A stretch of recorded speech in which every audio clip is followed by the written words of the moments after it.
What's up, Believe Nation? Welcome back to another YouTube Hangout. Super excited to be here. I have a new friend with me. Her name is Emma. She runs a group called the Conscious Networkers, and she wanted to do an interview with me. And I said, hey, absolutely happy to do it. Why don't we also do it as a live YouTube Hangout here so you guys could learn about her? Emma, welcome aboard. Maybe quick 2 seconds on what you're all about, and then it's your show. Run it like you want.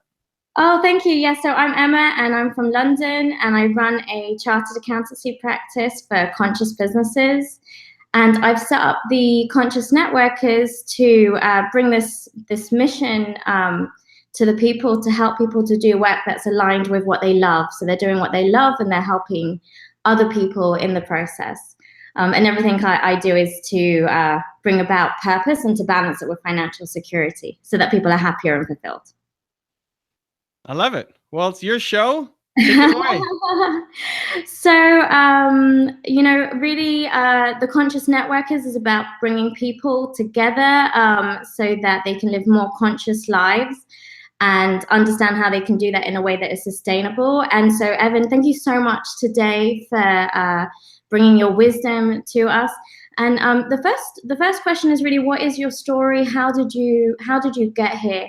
And more specifically, how have the painful events in your life allowed you to achieve what you've achieved today? Taking me right to the pain. I'm gonna take you to the pain. Eh? All right, good. So, I mean, I'll go super quick, and then we can dive deeper on anything if you want to. I thought I wanted to be a banker growing up. I had a lot of entrepreneurial tendencies and selling baseball cards and all that fun stuff, but wasn't on my radar to be an entrepreneur. I ended up going to university, connected with some entrepreneurs, and I joined their business. And so I became an owner in a company that we struggled heavily through. The pain that you're looking at was when I told my business partner that I quit. It was the worst day of my life, and just really learned a lot about myself, and saying that I quit on something that I believed in was a really hard thing to do. I woke up the next day and said, I can't quit on this. It's too important to me. I'm happy to quit on something that I don't care about, but this meant something to me, so I couldn't quit. And I discovered the idea of modeling success, looking up the people who had done it before. I just asked myself the question, I'm not the first person to try to sell software before. Somebody's figured this out. How can I model them? And that's where I looked at Bill Gates and how he started his business. And I've never met Bill Gates, but he saved my company. Applying the strategies that he used to build Microsoft, I put into my business too, and was insanely helpful. Built that business up, had customers in 30 countries, NASA, Johnson & Johnson, got acquired. And then I started doing this, helping entrepreneurs. It started off speaking. It became a website. It became a YouTube channel. I became an author. And what I'm really trying to do is help solve the world's biggest problem, which we're aligned on. I believe the biggest problem is untapped human potential, and I'm trying to help solve that. Wow. And you're trying to help solve that with the circle of success. Is that one of the tools is that your main tool to solve that? Yeah, so I call it the circle of potential, and basically helping people figure out what their potential is and then to go and live it. It starts with self-awareness. That's the biggest piece. I know it's a lot of kind of the work that you're doing as well. Figuring out what your most important core values are, figuring out what your strengths are, figuring out what it is that you want to do, and then having the courage to go out and do it. And then from there, it's like creating an action plan, having a great environment to support you, habits, accountability, having mentors, and all the other kind of pieces to make your thing go. But I think most people don't even get that far because they don't even have the awareness. They know they should be doing something more. They know there is more to life than what they are currently doing, but they don't know how to tap into it. And so that's really what a lot of my work is focused on. Mm. And if someone was in a job right now that they hate it, but they said there's no way that they can leave the job because it will stop the money, and what would be the first step for you to tell them? So I don't think you have to burn the boats. I don't think you have to, go to your boss and quit and mess up the office and all that stuff. I think you can start on the side. So if you're sleeping for 8 hours and you're working for 8 hours, like what's in the other 8 hours? What are you doing? It's just like the people say that they have to sleep less. Like the only way I can make this happen is if I sleep less. Well, if we did an audit of the 16 hours that you are awake, are those really being used to the full effect? And, probably not. And so I'm a big advocate of starting on the side. You don't have to, first of all, for the job, get a job where you're going to learn. Whatever thing you want to get into, go find a company that is doing that and go work for them. Don't do a job that you absolutely hate and you're not learning. The reason to have a job is to learn. And the reality of paying the bills and paying, getting the food and paying that internet bill, like all of that is real. And so having a job to give you the money, but also to learn so that when you start your own thing, if you want to start your own thing, is great. And start now on the side. Every single day, at least 30 to 60 minutes every single day on your business, getting things going. And so I'm a big believer that you don't need to go and quit your job. But if you frame it the way you did, like if you're in a job that you hate, then I'd be trying to find a job where I'm going to learn something and is still giving me the ability to pay my bills, but is giving me the tools so that when I go and start my own company, I can hit the ground running. Yeah. No, that's great advice. The next one, I'm just going to dive right in there into the meaning of life. All right. You mentioned learning, you mentioned untapped potential. How do you feel this all fits into why we're here? That's a great question. I don't know about the kind of the spiritual side of whether a divine power or creator put us here to do something.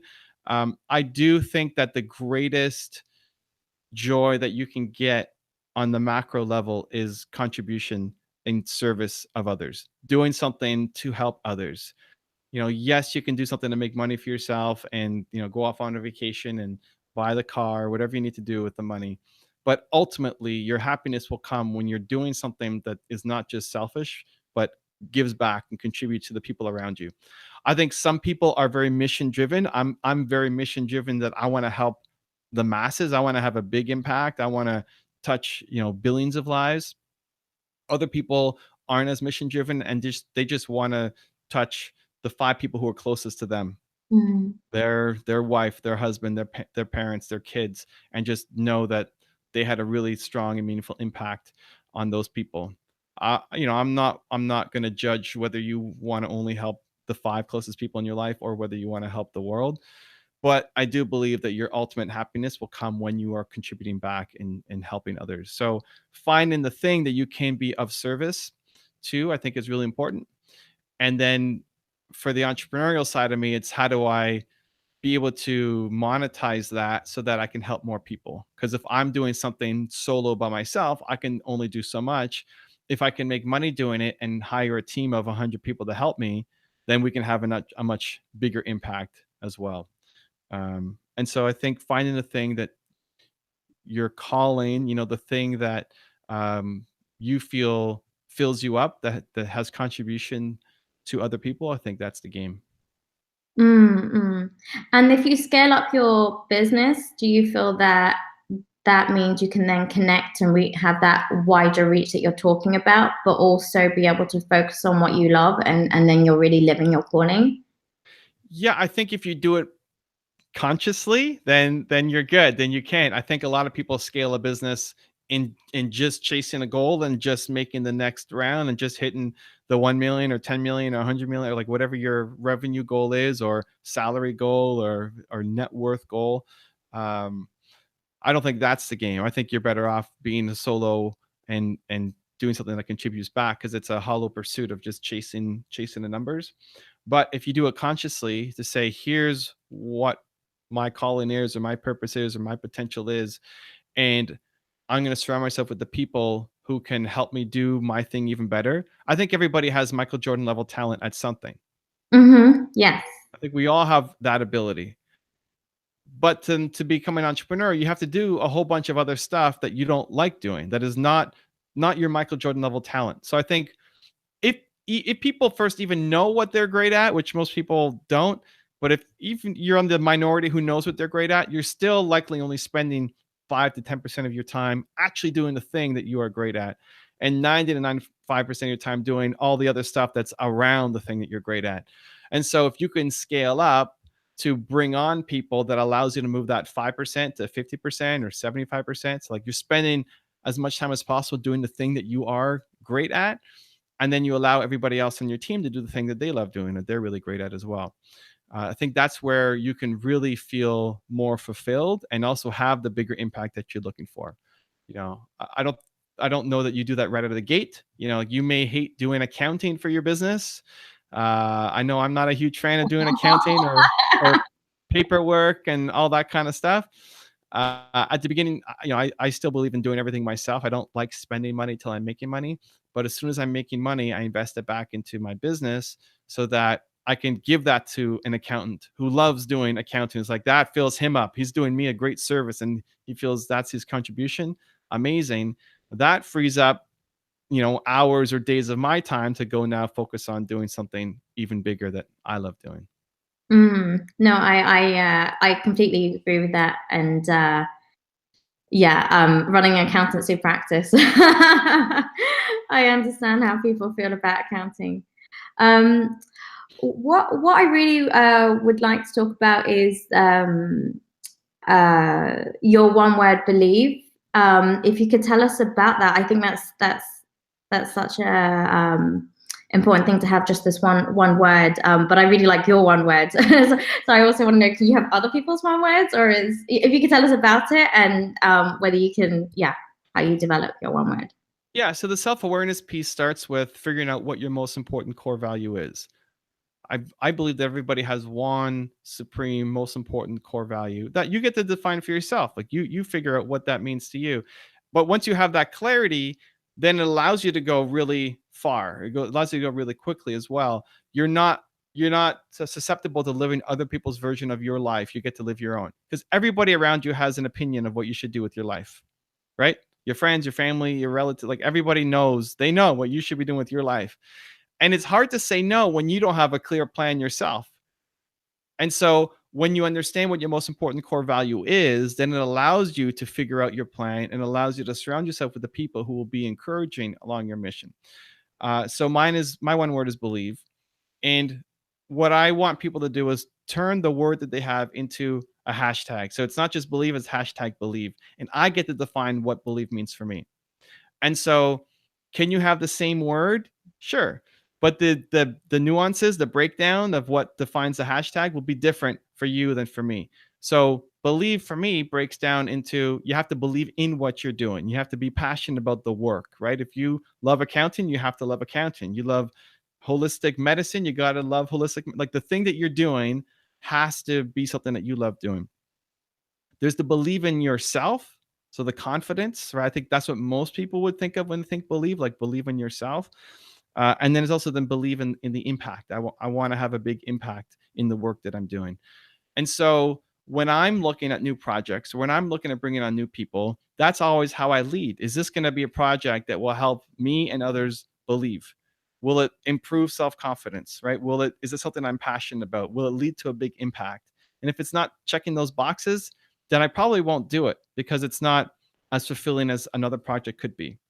When I'm looking at bringing people on board my team, if I'm looking at, I was looking at a video editor for my team as I was building my YouTube channel, and I put out a job ad, and it all started with, I'm looking for a video editor who believes in entrepreneurs. And the first paragraph was all about believe, was all about this. Like, here's what I do. Here's why I do what I do. And I talked about the impact, and I talked about the self-confidence, and I talked about the passion. And then I got into, and I need a video editor who's going to help me do this. A lot of people will see that job ad and say, well, that's the stupidest thing I've ever seen in a job ad. Great. Like, don't apply. We're not going to work well together. Like, you go find somewhere else. If you think that this is silly, then amazing. And then other people will see it. And Christina, who's my editor now, ultimately saw it and loved that. And she almost tattooed believe on her arm before even meeting me. Like, just that was something she really cared a lot about. And so what it does is it self-selects people in who to help you on your path. So even by you using a name, conscious networkers, like conscious, some people look at that as like, networking isn't about being conscious. It's great. Like, that person would not fit in your community and what you're trying to do. And the people who love that word will gravitate in and self-select. And so most people never create a message for themselves, never have any clear articulation of what they are about and what they stand for. And so they get everybody, which is not great, because you don't want everybody. You want the 10% of people who like really are attuned with what you're doing, and that's who you build your team around. If from the in the business perspective, if people can't tell the difference between your business and somebody else, what's the reason to go with you? They're just going to go with whoever's the lowest price. You want to give them a reason to care, and the why you do the thing that you do is super important. And so there's a few exercises you can go through. I wrote a book about it a year and a half ago that kind of gives exercises. But I think self-awareness, I think consciousness, I think it's like one of the most important things that you can do ever in your life. I think if you don't know what you stand for as a human being, then that should be your most important thing to figure out. I think that's more important than watching Netflix tonight. Like, figure that out so then you can actually build a life for yourself instead of just escaping one that you don't like. Yeah, and I think that comes back to the what are you doing with your other 8 hours in the day. I think that if you're doing 8 hours or something that you can't have a why for, if there's no reason for you doing those 8 hours, that you're just doing it to like get through life and make some money, then you'll spend the other 8 hours avoiding and trying to like balance that out with things that aren't necessarily good for you. So I really the why for me is so important. And I think that what myself and other people really struggle with is, how do you surround yourself with people that you don't want to they're not taking you forward on your journey, and they're not necessarily the best for what you're trying to achieve in life, but then how do you make sure you're always surrounded by the people that are going to help get you there? Yeah. So first off is having the awareness of what it is that you want to be surrounded by. Like, understanding whether it's your one word or you're using another method, like what is it that you want to be surrounded by on a regular basis? The more clarity you have around that, the easier it is to actually go and get that. Most people have zero clarity, and so they get everything. Uh, Once you have that clarity, then it's figuring out. First step is the eliminating the people and the videos and all the things that you're doing that don't support your path. And I don't know that you can totally eliminate it. That might be your mom.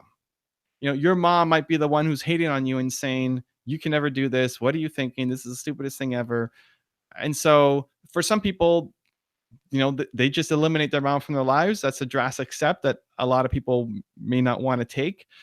I would say at least limit the exposure to those people and try to limit the conversation. So if it's your mom and it's about your career or your business, just don't talk about your business. Don't talk about your career to your mom. Talk about the other things in life to your mom. Like, just avoid the topic and limit the exposure if you don't want to kick your mom out of your life, which is a more drastic approach. So you start by eliminating. Think about where you're spending those extra 8 hours. And what are you doing with them? Like, is watching Game of Thrones reruns like gonna help you get to where you want to go, right? Is watching those silly YouTube videos of cats falling down or whatever, like, is that really helping you or not? And doing an audit. And you don't have to take all 8 hours and put them towards your mission yet. Like, just take 1 hour, one of those 8, and put it towards your mission somehow. There's always time. I was doing a photo shoot yesterday with a celebrity photographer, and in between the shots, I'm on my phone answering people's questions on Twitter, on Instagram, on YouTube, like just doing video replies to people. And he's like, well, what are you doing? Like, I'm working. Like, in between your shots, there's no downtime. I'm not just sitting here waiting for you to do your thing. You set up your shot, make it beautiful. I'm making replies, right? And those are not even very high leverage. Like, it's going to one person. A DM on Instagram video reply is going to one person. It just fills my soul to know that I was able to help that person. And the amount of people that I can help is almost infinite compared to the time that I have to do it. But it doesn't mean that I can't get out there and just still do. If I help 200 people in that day, even though I might have had 2,000 requests, I still help 200 people. It's not like you give up and do nothing. And so it starts with eliminating the negativity and doing an audit on everything that you're spending your time on or people with, and trying to reduce that to as close to zero as possible. And then it's okay, you have a void. Now you have this extra time. How are you going to spend it? Who are the people that you want to be surrounded by? Again, having the awareness of what your one word or your core value is helps. But there might be exploration. For me, a lot of it comes from not people that I physically meet, but my videos. Like I make my channel, the videos on my channel, selfishly for myself, and I share it. Like I've learned a lot from these people, and I share it with you guys so that you can learn as well. And so the biggest growth that I've gotten over the past 5 years have come from the people that I've profiled and learned from on my channel.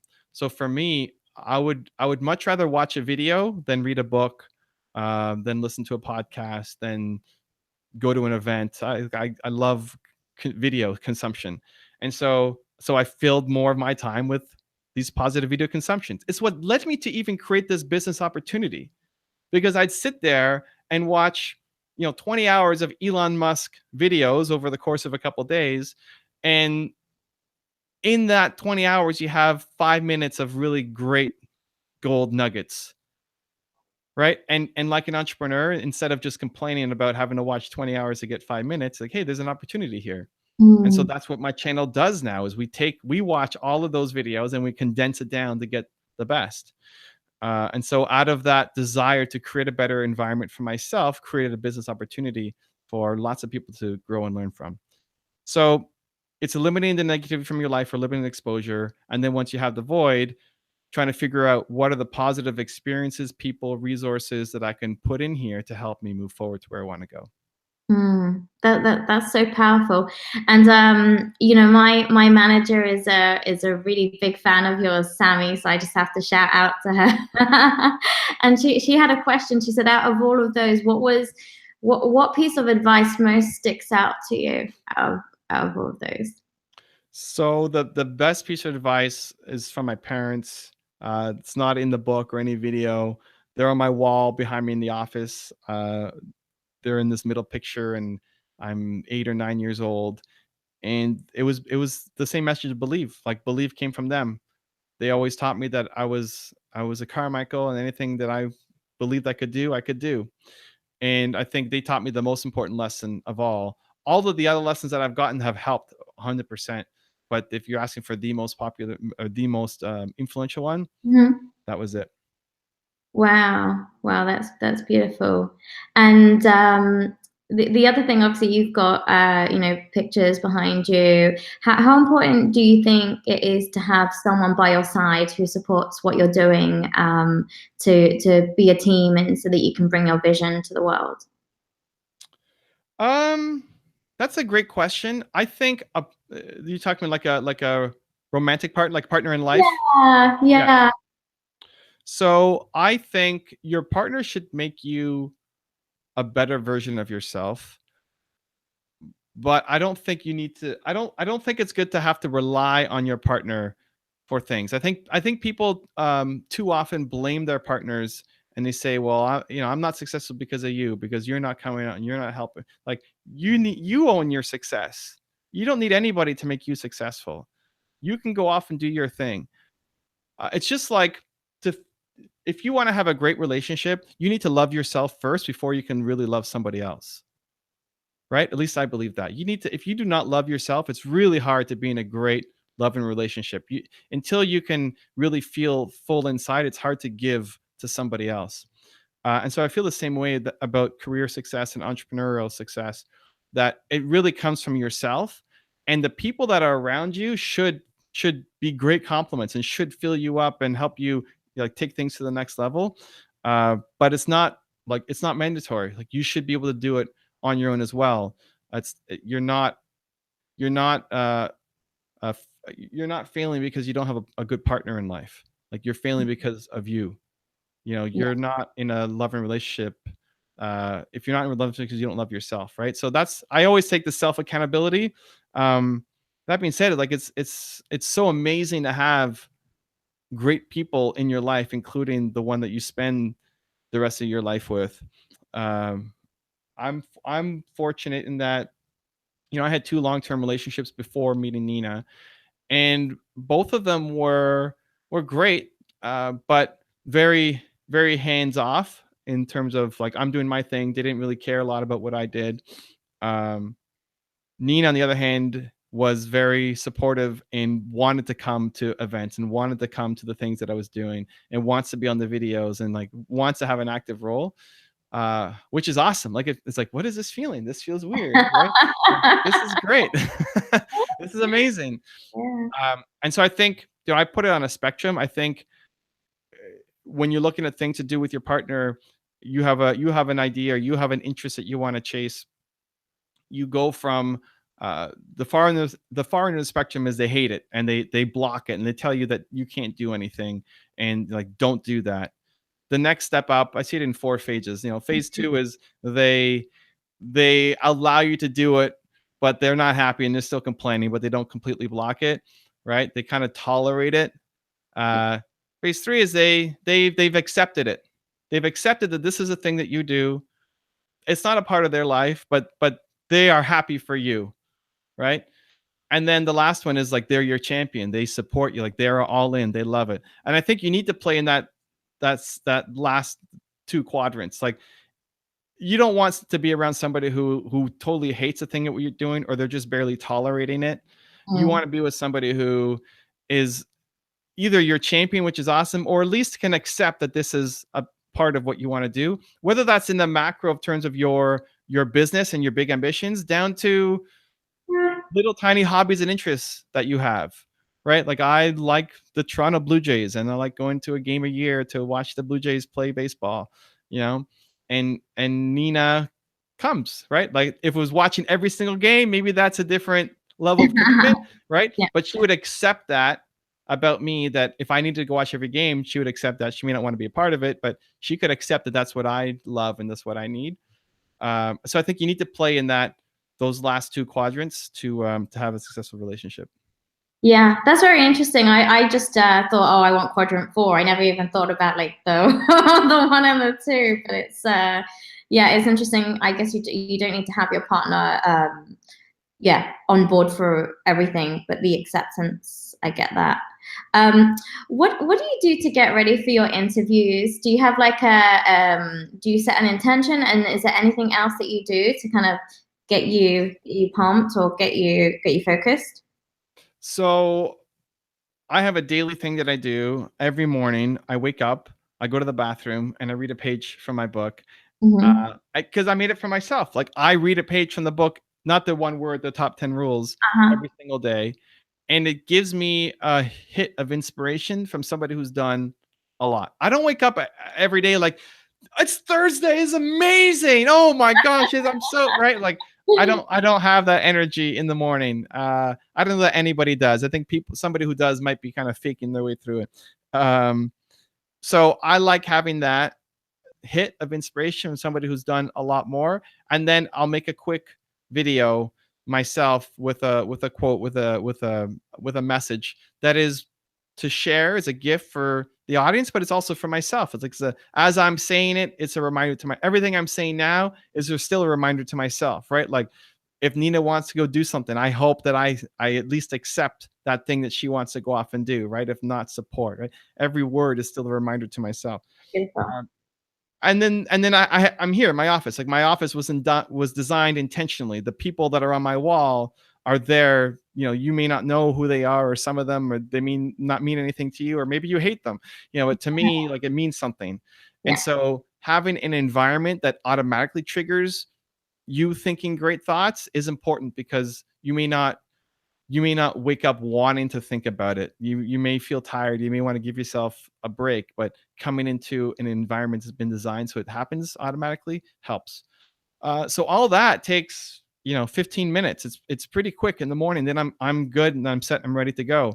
For interviews, I do all my interviews on one day, and they're like back to back to back to back. And because I love entrepreneurs, I love helping out. Like I think my first interview is my worst. It gets better with each one.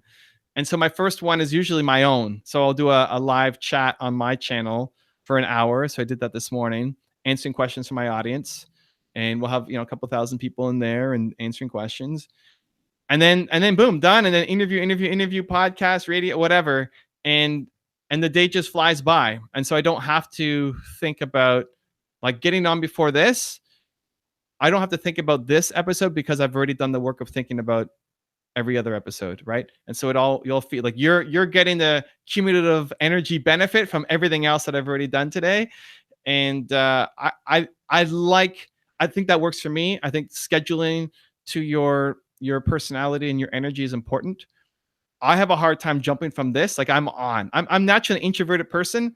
Probably is not coming out by how much I'm talking and Yeah, the energy, but yeah, I'm super introverted. that surprises me. Yeah. And so it's really hard for me to jump from this, like here we're on a high, we're having a great time, we're giving some good thoughts back and forth, to then say, okay, Evan, go into book writing mode would be really difficult for me. And then get back on for like a call in 2 hours with somebody else. Just the shifting is really hard for me. So I prefer to have my day structured so that what I'm doing today that's the task. If I'm writing my book, then when I was writing my book, it was every Tuesday. I went to a local Whole Foods cafe and I wrote there, and that was it. Like no speeches, no interviews, just introvert mode, research mode. Let's go. Still with the intention though of belief. It still fits under belief. It's still having a powerful message. It's still doing the impact, right? It's still self-confidence and hustle and all that stuff. Just how it gets executed is different each day of the week, depending on how I've kind of designed my schedule. So yeah, this is what I call public facing day for me. So it's the interviews and the hangouts and the podcasts and the shows, and it's easy to go from one to the next to the next. That's interesting. And I think like Thursdays so you do that on every Thursday? That's always a Thursday? Yep. Yeah, and I think it's interesting to work with the energy of a day. So Thursdays are all about being expansive and kind of this richness and this wealth. And I think it's interesting that you can. It's almost like you create a footprint every week, right? That's what it feels like, and your body remembers this routine. I'm definitely going to be using that. I don't know how much time we have left. But I just wanted to know, do you believe that we're all limitless in general, or do you believe like that what we can achieve in life knows no bounds, that it's really just ourselves that limit ourselves? That's a great question. We're getting deep into the theory here. I mean, I think ultimately there are going to be some limits, to like how high can a human being jump? There's some limits to what we can actually do, but we're nowhere close. And I guess that's what I'm trying to tackle. We're nowhere close to reaching our limits as individuals or as a species. And so I believe Michael Jordan is not the greatest basketball player of all time, or, Pele or David Beckham for soccer, or whoever it is. I believe the greatest player of all time is a manager at Starbucks, because they never picked up a basketball or a soccer ball. And so I try to play deep on the practical side of things. And so how far it goes, I don't know. I haven't done enough kind of deep thinking about that, but we're nowhere close. And the thing that frustrates me is I don't want that. You started off this interview talking about if you have a job that you hate. Like, I don't want people to have. I think everybody can have a job that they love. Yes. I believe that's not even just possible, that it's like that's achievable. I don't think that's a crazy idea. I think a lot of people would say that's a crazy idea. Like, I don't think that's anywhere close to being a crazy. Like, why would you want to wake up and go to work that you hate? And I recognize that that's 90% of the world, but it doesn't have to be. But I see that just as a basic requirement. Like, I don't see it as that being anything extraordinary. I don't see that as being anywhere close to our cap just because you're doing work that you love. Like, I think there's still a lot of room for potential inside that. I think that's just kind of step one. Like, self-awareness is just step one. So yeah, those are my thoughts. Yeah, I love how it all really comes back down to belief, because it's really, do you believe that you can have a life that you deserve? Do you believe that you can achieve more than you could ever imagine? And if you do, that's the key to achieving it 100%. I'm never going to argue that belief is not the key. So I'm just doing that. I just did like a whole workshop on on spirituality, and it's really a key idea is that you have to believe it. What you believe is what you give value to, and we when it comes to, as you said, taking responsibility for in your life, and can't put things on other people. You create your life, and that comes down to believe. If you think that your day's going to be brilliant, then it will. Yeah. Do you have any out of all the people you interviewed, is there like is there something that you learned about yourself that you weren't able to learn before you did these interviews? Something, we all have blind spots. Is there anything that you really felt that you learned? So many. So we've done 6,000 videos on the channel. Not all of them are public, but if I haven't learned from the video, we don't post it. Wow. So I've learned 5,000 times, right? Yeah. Even in this conversation, like in talking to you, like you're really heavily in on the spiritual side of things, and it's interesting for me to think about how does spirituality relate to belief, right? It's like a new framework that I'm not grounded in as much, right? So you've planted a seed, right? And then I'll watch another video, or I'll watch one of yours, or like it'll continue to expand what I'm thinking of and capable of. You asked me some questions that I had answers to, and others that I had to think more about. Right? The more I think about that, the more the better answer I'll get next time. And so there's some people that I've learned more from than others, but everybody I've learned from, everybody put on my channel, I've learned from. And I think probably the most important thing that I've learned is that I can learn from everybody. And I think people are often really locked into only learning from people who look like them, right? Who have the same background, who come from the same country, or have the same religion, or the same sex, or same skin color, or religion, or whatever. Where I think you learn from everybody. I've got Kanye West up on my wall behind me there. I've learned from everybody that I profiled. And I think if you just took that approach, that even if you could take somebody that you hate, like you may hate 99% of somebody, but there's still 1% that you can like learn something from. If they've had success, you can pull something from them to help you be a better version of you. I think having that skill really opens up your ability to grow, because if you put it into a box as to I will only learn from this kind of perfect person, then you're really restricting your ability to get to where you want to go. I completely agree with that. I think that everyone and everything's our teacher. And obviously I'm a medium, and I had this experience where I received all these messages, but the weird thing was my brother and other people completely separate came out with exactly the same messages. And I was like, oh wow, like really everyone is a teacher, whether they have like the kind of similar beliefs to you. We can learn from everyone and everything, no matter what it is. And do you think that's your gift, from your ability to be able to like take from other people and have that humility? Because that's what it seems to me, that you really have a humility about you, that you can allow other people to be your teacher. I think that's learned. I mean, I think anybody can do that. I don't know that I'm extraordinary at that. I mean, I learned it. You asked me what did I learn the most? That's the most important lesson. Evan 10 years ago wasn't. Not that I was closed-minded, but like that wasn't a conscious part of my awareness. I use conscious. I'm happy to conscious of using the word conscious.